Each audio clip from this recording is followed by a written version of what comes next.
sunflowers because they are tall, they are golden, they seek the light, and when the storms come, they hold one another together. And that's what this channel's about, holding one another together, finding the joy, loving the balance, the blessings, the brilliance and the beauty of life, whilst trying to deal with burnout, bereavement and broken hearts. So today I thought I'd talk about the word enough, because it's used in so many interesting ways. Often we don't feel good enough. Now, as a life coach, and I offer counselling services as well, I hear all the time the background story playing in my clients' inner voice about not feeling good enough. And I want to pick them up and say, you are marvellous. You have no idea of your own magnificence. And after a few sessions, they start to get there. And there is something really very magical about seeing that process and being with them and helping in that transformation. But really, it's just remembering our goodness, our worth, and our enoughness. So I thought today we'd look at 3 major points at feeling enough, because there is everything in the world to sell us and denigrate us and make us feel not enough. So I want you to feel enough a bit more by the end of this video.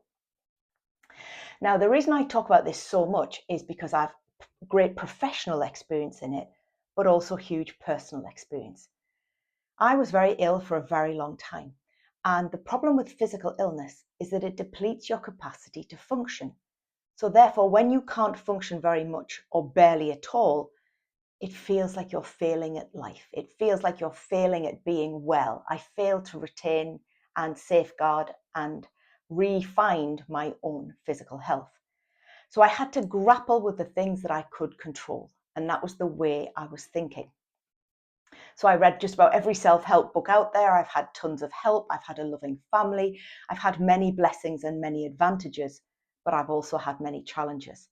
So the lessons in enoughness come from personal experience, but also trying to find some worth when all of my worldly attributes and all of my worldly achievements were greatly diminished, reduced, or just evaporated. So I always start with this question, is what does enoughness, or whatever the topic is, mean for you? We define our own terms. And I find feeling enough is knowing that I've thought wisely, said wise words, and done wise things. I have done enough.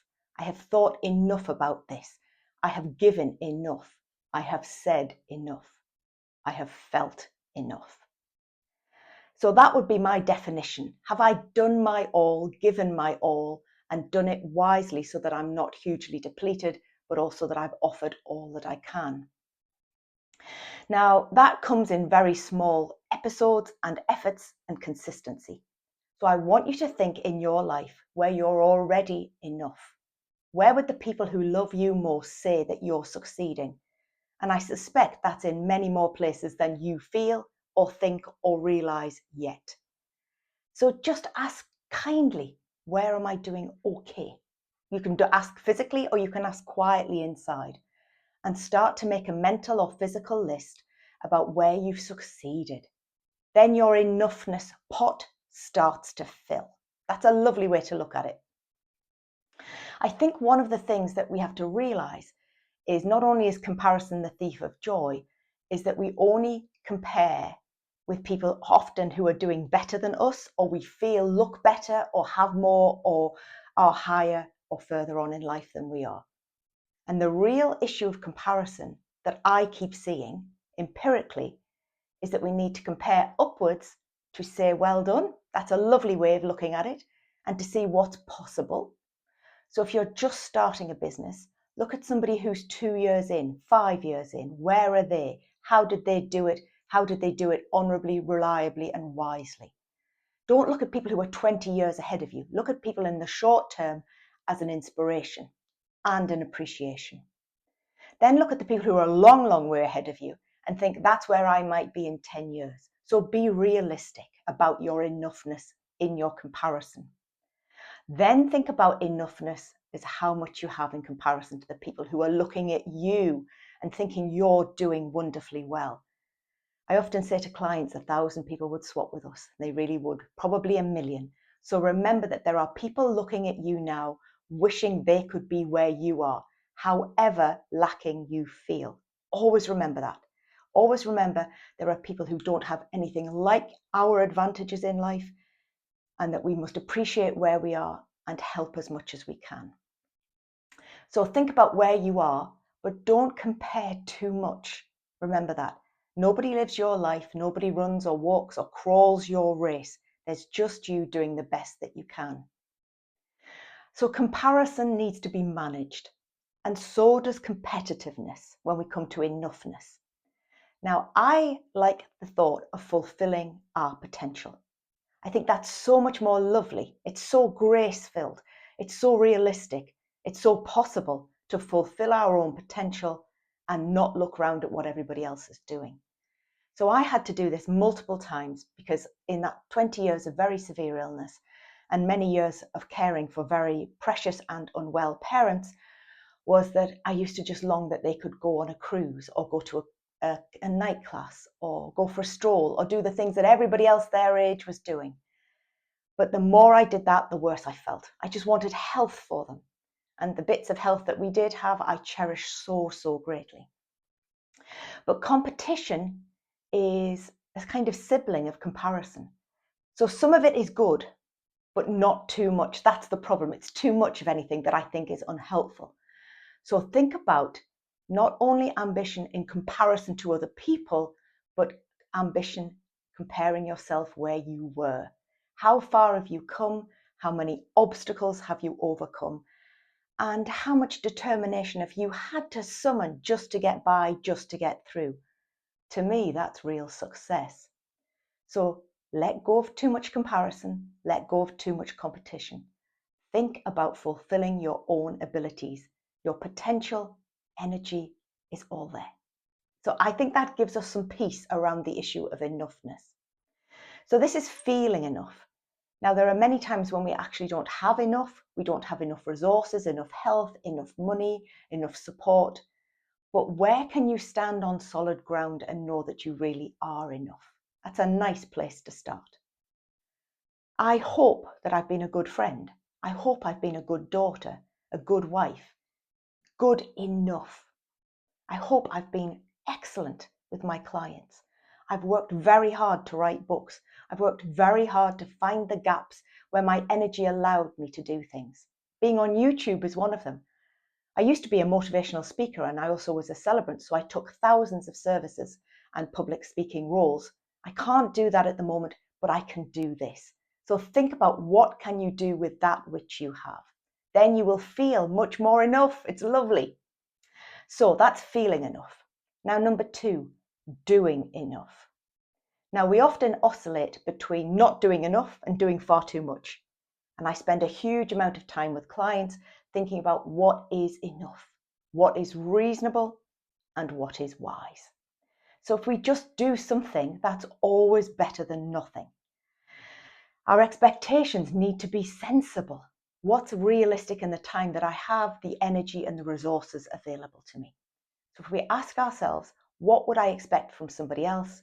Then maybe expect it from yourself, and then maybe reduce it a bit to be reasonable. There's a lovely thought to that. And then look at what's stopping you doing enough and try and do something to navigate those hurdles. One of the things that I keep seeing with clients is a perfectionism and a procrastination that comes as a sibling to perfectionism, and it's no good if it's not perfect. Why not trade perfection for excellence, goodness, loveliness, and enoughness? There's a peace with that. Then we start to feel enough by proxy. It just starts to happen when we think realistically. So that's 2 things so far. And then look also where you see other people wearing themselves out to no good purpose. And remember, many of us are driven by a sense of when I get this, when I do that, when I achieve this, I will feel enough. Now, I have been a qualifications chaser. I don't know if you ever thought about it like that, but I felt great security if I had another certificate, another degree, another training course, a diploma, all of which was being very valuable, and education, I believe, is never wasted. But the interesting thing is those things validated what I was already doing. They didn't make what I was doing any better. They just gave me a certificate and more books and more learning. So remember, your intention may be amplified with training, education, but also your very intention has honor and enoughness within it. So think about those things, where you're already doing well, where you're being realistic, where you're generating peace for yourself and others, and where does it stop? Have you got enough things? Have you got enough time? Have you got enough friendships? Have you got enough relationships that bring you joy and you bring joy to them? Do you need some more clients? Do you need to read more? Do you need to rest more? Your prescription of enoughness will fit you and nobody else. One of the things that I found in the last year that I need more and more of is silence and stillness, to sit and think and to listen and to learn from my own soul. So I don't need more input. I need more quiet time to cope with the input that I have. Now, that's quite difficult because I am an enthusiastic social person. I love people, I love gatherings, but I also know that I have a finite amount of energy that needs to be managed very carefully. I have to manage more carefully than a lot of people, but I have a lot more than I used to have, so therefore I'm very grateful. So think about what you need at the moment. You don't probably need a massive flashy car or a mansion or a house with a magnificent view or an extra bedroom or any of those big external things. What would make you more comfortable in the short term, which is very small but manageable? I love small goals. And where are you procrastinating? Just start somewhere. Nibble away at it. Think about what you could do in this next 20 minutes that would edge you forward and help you feel more enough. Enough already. It's lovely. So if you think about that, and remember, value where you are now, because in 5, 10, 15, 50 years' time, you might look back at this and think, I wish I'd realized I was enough, I did enough, I had enough, I gave enough, and I absolutely cherished all that I had then. Don't wait to look back to appreciate what you have today. So I hope that helps, my friends. You will have a myriad of messages, doesn't matter where you look, that you are not good enough, you don't fit in, there isn't enough things, if you had this thing then you would be better. And a lot of the time, that's all external noise. Could you just look and see where you are enough now? And also look back at the places and the people and the situations that have made you feel maybe not enough, and realize that they may be lacking themselves, or they may have no relevance at all, or there may be a lesson from them. So look at them with a wise distance and assess. And once you assess their purpose, they are then not driving you in here. Remember that. You dictate how you think, not other people. Remember that. Listen and learn, but also know that somebody who told you off when they were bad-tempered doesn't mean what they said was right. Think about that carefully. So I hope you feel enough today, my friends. I hope you know that I am wishing and praying and trusting and hoping that you can see your enoughness, but that also you can look for your own growth with peace, and you can let go of competition, comparison, perfectionism. I should, I ought, I could have, I wish I had. Just let it go. Do your best for today. Do your best tomorrow, and just keep going with a full heart that knows all that you have, all that you are, and all that you do is enough. I hope that helps, my friends. So if you stayed with us to the end, I'm very, very grateful. Please like, subscribe, comment, put the notify button on for more life, joy, hope, grace, and help in these videos. I'm Dr. Rebecca, the Lifejoy coach and author, and it has been a joy to be with you.